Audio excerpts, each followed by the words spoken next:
إذا أحب أحدكم أن يناجي ربه فليقرأ القرآن. وعن أبي أمامة رضي الله عنه قال سمعت رسول الله صلى الله عليه وسلم يقول اقرأوا القرآن فإنه يأتي يوم القيامة شفيعا لأصحابه. وقال صلى الله عليه وسلم يقال لصاحب القرآن اقرأ وارتقي ورتل كما كنت ترتل في الدنيا فإن منزلك عند آخر آية تقرأها. وقال صلى الله عليه وسلم إن الله يرفع بهذا الكتاب أقواما ويضع به آخرين.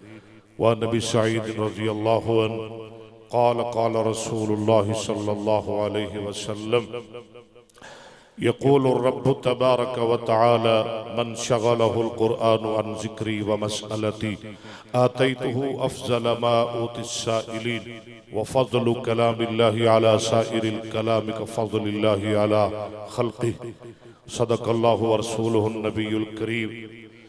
امام کائنات حضرت محمد رسول اللہ صلی اللہ علیہ وسلم نے ارشاد فرمایا، حدیث قدسی رب ذوالجلال رب کائنات ارشاد فرماندے نے من شغلہ القرآن عن ذکری و مسئلتی، جنہوں قرآن نے میری یاد اور میرے ذکر تو مشغول کر دیتا، فرمایا آتیتہ افضل ما اوتی السائلین.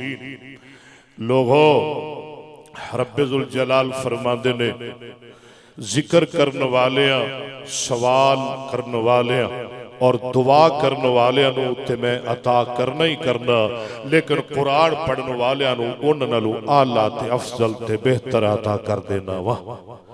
وفضل کلام اللہ علی سائر الکلام. لوگوں پوری کائنات جیویں اللہ اچھا ہے یہ میں اللہ دا قرآن کلام پاک بھی اچھا ہے.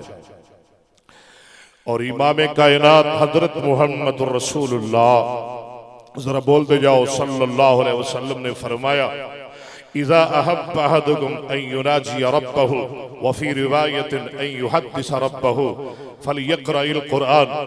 جو شخص چاہتا ہے کہ او دی گل او دی بات او دی کال ڈریکٹ او دے رب ذوالجلال مل جائے، آپ نے فرمایا فلیقرأ القرآن، انہوں چاہید ہے کہ قرآن پڑھے.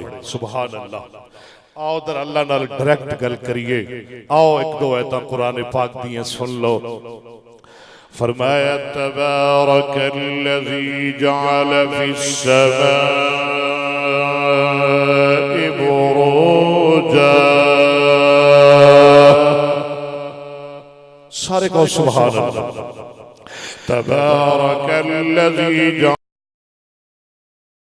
کاروان دعوت قرآن و حدیث مرکز جمعیت اہل حدیث پاکستان.